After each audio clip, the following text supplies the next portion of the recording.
Quel sera le club de Nico Williams lors de la saison 2024 à 25? C'est la question qui revient sur toutes les lèvres. Actuellement en vacances, l'ailier basque n'a pas encore rendu public sa décision concernant son futur club. 3 possibilités s'offrent à lui. La première est de céder à l'appel du Paris Saint-Germain et rejoigner l'équipe de Luis Enrique pour remplacer Kylian Mbappé, désormais joueur du Real Madrid. La seconde possibilité serait de s'engager dans le projet enthousiasmant de Hansi Flick, qui compte dans ses rangs Lamine Yamal, avec qui il a formé une paire redoutable en Coupe d'Europe.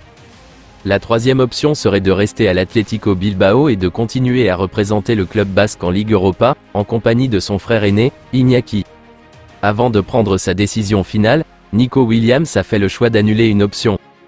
D'après Sport, le club tricolore a été averti de la décision du footballeur il y a quelques jours, à savoir qu'il ne participera pas au projet de Luis Enrique. C'est une bonne nouvelle pour le FC Barcelone, qui garde toujours de l'optimisme dans ce dossier. Bien que le report de l'annonce du joueur puisse être agaçant, cela donne au FC Barcelone l'occasion de s'occuper de ses problèmes financiers, car une réponse positive entraînerait une pression supplémentaire au club catalan, qui serait alors contraint d'agir immédiatement.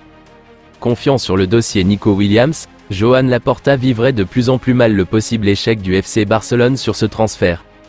Désireux de tenir au moins jusqu'au 24 août, date du déplacement du club de Bilbao à Montjuïc pour affronter le FC Barcelone en Liga, l'Athletic est prêt à fermer la porte jusqu'au terme du mercato.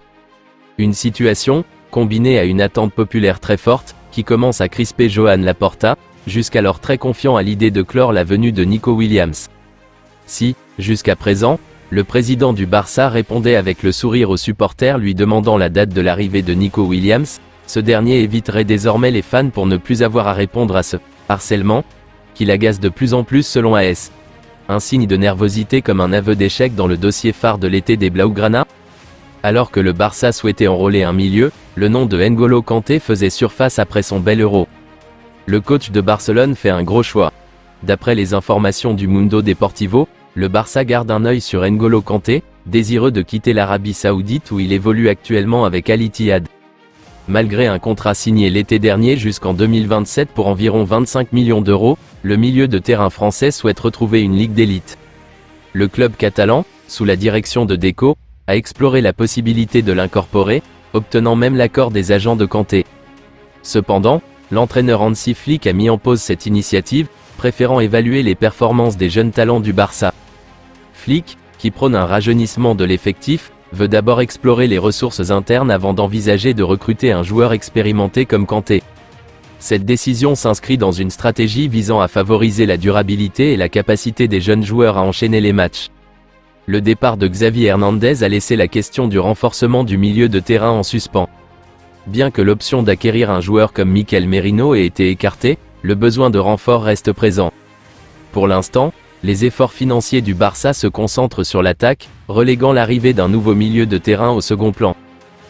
Kanté, qui n'a pas réussi à s'adapter à sa nouvelle vie en Arabie Saoudite, pourrait alors bénéficier d'une nouvelle opportunité en Europe, si Flick revoit sa position et décide d'intégrer un milieu de terrain expérimenté pour équilibrer l'équipe et renforcer ses options au milieu du terrain. Selon Fabrizio Romano, Vitor Roque a rejeté une nouvelle proposition d'Al Hilal. Après avoir refusé une première proposition, le Brésilien a dit « non » à une autre offre de l'équipe saoudienne. Le club du Moyen-Orient serait prêt à offrir à Barcelone environ 30 à 35 millions d'euros pour le jeune joueur, mais même si les Catalans voulaient accepter, ils ne peuvent le faire sans le consentement du joueur. Quant à Vitor lui-même, il préférerait rester au Camp Nou. Hansi Flick est vraiment hilarant. Même après le deuxième but du Barça contre le Real Madrid, l'Allemand est resté de marbre.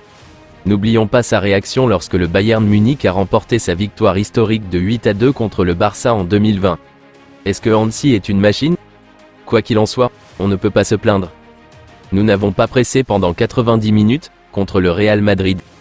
C'est le problème, a déclaré Hans-Dieter Flick aux médias après la victoire du Barça lors du Classico.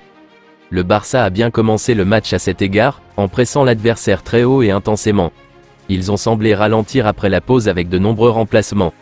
Eh bien, cela montre à quel point Hansi est exigeant. Le contre-pressing intense est une caractéristique distinctive de son style, les joueurs du Barça devraient donc s'y habituer. Hansi Flick parle de l'avenir de Pau Victor après son doublé face au Real Madrid. Nous verrons ce qu'il adviendra de Pau Victor. 2 matchs, 3 buts. Pas mal. La porte de la première équipe est toujours ouverte. Pau Victor a désormais marqué un but contre Manchester City et 2 contre le Real Madrid. Auparavant, il avait été rapporté que Barcelone envisageait de vendre l'attaquant pour un montant plus élevé cet été après l'avoir signé à Girona pour plus de 3 millions d'euros. La saison dernière, Pau Victor a marqué 20 buts en 39 matchs en prêt au Barça Athletic. Mikayil Faye a eu son premier aperçu du Classico lors d'un match amical de pré-saison dimanche. Entré en jeu à la 65e minute, le défenseur central sénégalais a fait sentir sa présence 5 minutes plus tard avec un tacle crucial sur Vinicius Junior, empêchant ce qui semblait être un but inévitable pour le Real Madrid. Pas mal pour une première apparition en équipe senior avec Barcelone, non? Hansi Flick n'est à Barcelone que depuis quelques mois, mais il a déjà révolutionné le club. Selon le journal AS, le coach allemand a introduit la cryothérapie dans la routine quotidienne de l'équipe. Pour ceux qui ne le savent pas, la cryothérapie consiste à utiliser un froid extrême pour réduire l'inflammation et accélérer la récupération musculaire. Ce traitement permet de prévenir les blessures et de raccourcir les temps de récupération.